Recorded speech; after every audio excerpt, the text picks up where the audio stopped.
Darling, it's 2 in the morning. Oh, why aren't you asleep? Don't be so dismissive. Tell me what's wrong. I could force you to tell me the truth, but I promised I wouldn't do that. Not to you.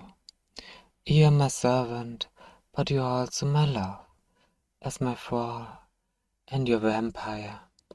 Trust is essential to keeping our relationship healthy. So please, my love, tell me what troubles you. Your neck is sore. Then I must have bit down too hard when I was feeding of you earlier. I'm so sorry. No, I won't let you make excuses for me. No matter how agitated I am, you shouldn't feel pain from feeding me. Show me your neck, darling. I'll just apply a bit of lotion to ease the pain. That's it, my dear. Hold still. I know it stings, but please, try not to flinch. I'm almost finished. And done. For now, just lie down and get some rest, my dear. A bedtime story. Do you have any requests, my love? My past. You want to know how I became a vampire, truly? I didn't say I wouldn't. I'm just surprised. Get comfortable. This story's a long one, darling. Are you cozy? Bundled up under your sheets, head resting against a puffy pillow. Let me fluff it just a bit for you. Good.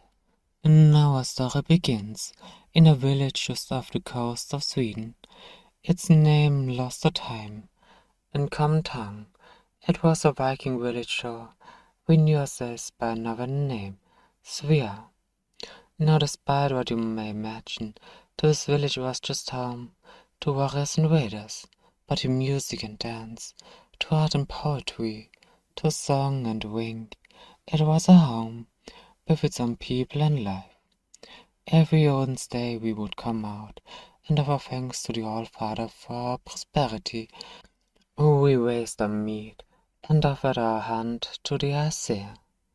In thanks for their protection, we sang, we danced, we laughed and we laughed. Most of us had to wear many hats to borrow a phrase from today. For example, I was a hunter and a weaver.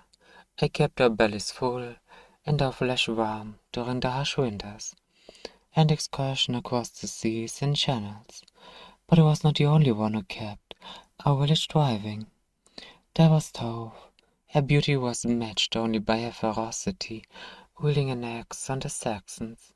Finn, who took our hands and prepared them over a roaring fire, regaling us with tales of our gods.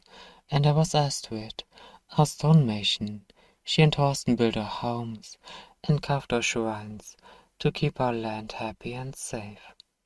But sometimes there are things that not even the gods can protect us from. It came from across the sea. We knew not where it hailed from, nor what it was, but we knew it meant danger. In the middle of the night, it would come onto our forearms, tearing the necks of our livestock, turning itself in their blood. Vigo was the first human victim. Tired of seeing his livestock slaughtered, he took his blade into the night to guard them. We had to hide his sons from the sight of his corpse, mangled and impaled on his own fence. After that we knew they would return for more. We gathered our weapons and set out into the cold dark, intent on finding the beast and rooting it from our home. Our hunters, our raiders, we all set out in the night, making a pact not to break out and let our prey pick us off. That was the plan, at least, until I wounded. I saw a wolf staring at me, nothing strange on its own, but this one had a scar over its eye, a raven perched on its shoulder. Can you tell me what you think that means? I see you've been paying attention to my other lessons, my dear. Yes, at the time, I believed that the wolf was a sign from Odin, Alpha, himself. I was hopeful that this might be a sign from the gods to lead us to victory, so broke formation and pursuit. I ran into the snow, following after the wolf. As it turned and fled, I lost the wolf after who knows how long. But at the screams of my companions, I was back and that thing had killed them all. A dozen warriors armed and ready to fight. My family, my clan, brothers and sisters. By the time I found them, I saw tearing the flesh off Alpha's face. My foolishness had gotten my companions. It was a man, but not like any I'd seen before.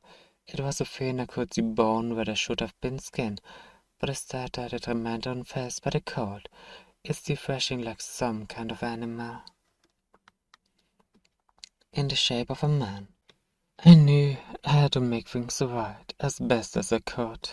If I couldn't save them, I would at least avenge them, so I took my axe and charged into the fight of my life. That thing, it was strong, despite its shambling form and weary frame.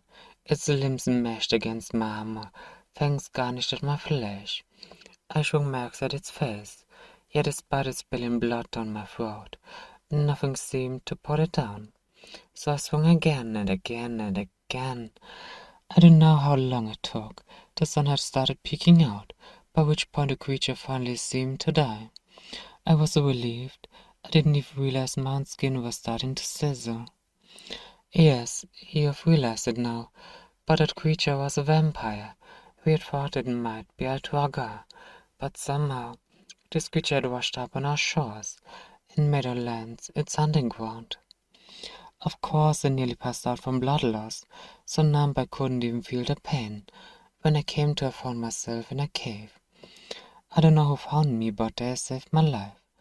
I remember after looking around, all I could find was two words carved into the cave wall. Below, written plainly, and Saul scratched out violently. I didn't understand, but soon I did. The sun burned my hand when I reached out of the cave, and I was so hungry, hunger that only settled once I drank the blood of the cave rats, building my strength to a state where I could properly move again.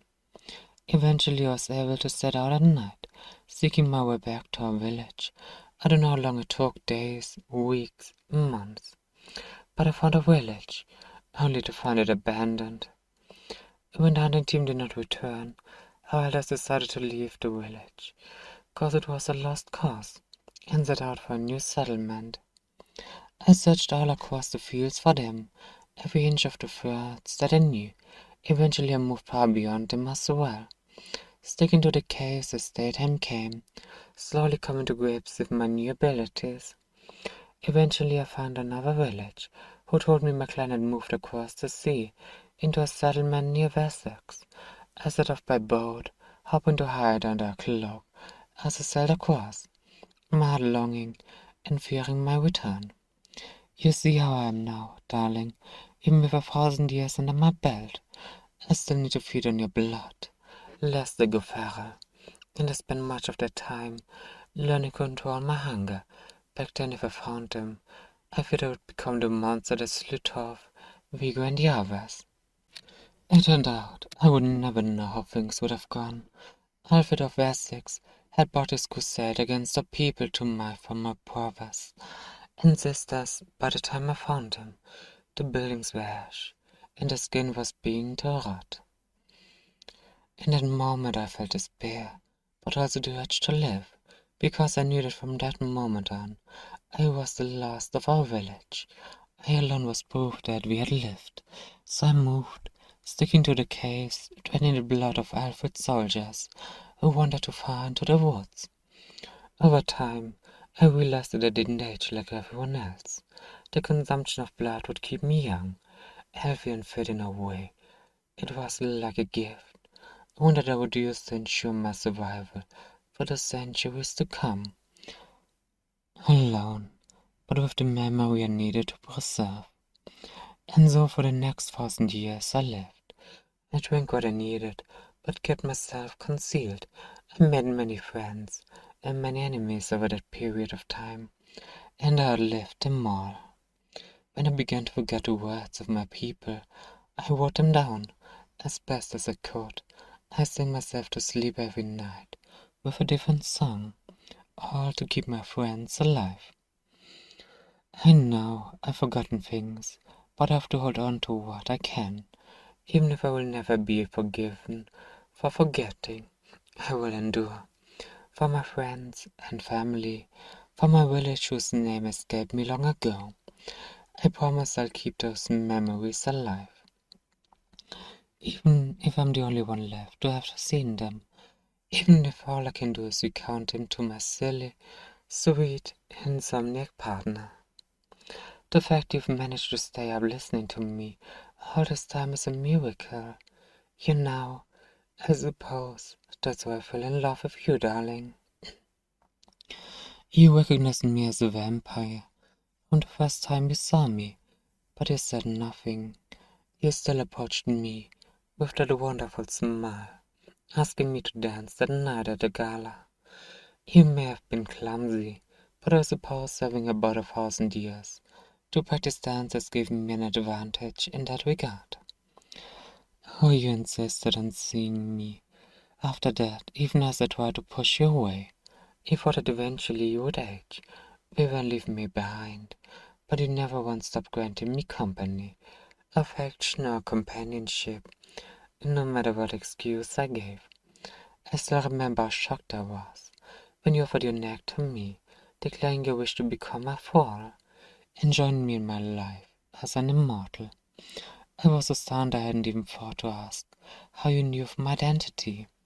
I suppose it doesn't matter now, because I remember how I tried to dissuade you. I figured you were just like everyone else, who was before you, seeking immortality to escape from death. Another cowardly mortal, looking to use me for their own ends. It was your eyes that convinced me to accept. I had seen love like that before, playing out in the eyes of those I called my friends, my companions when I met on my travels around the world. I remember seeing them in my village, during contemplating wedding on a cold winter's eve.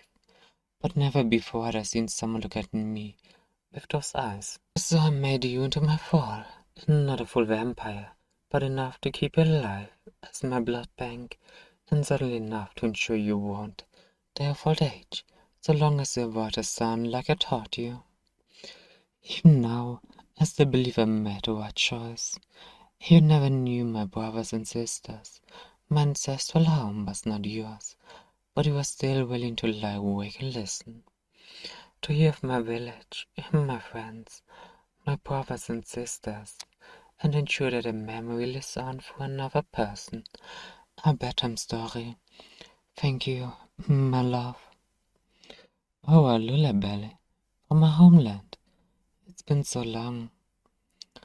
I fear I may not remember, but I shall give it a try. On one condition. Close your eyes, hold my hand, and try to sleep. And don't want you to feel exhausted coming morning. Good. Now just listen to my voice as I tell you how much I love you and sing a song for my land and people lost in time. Egg, Alaska Peak.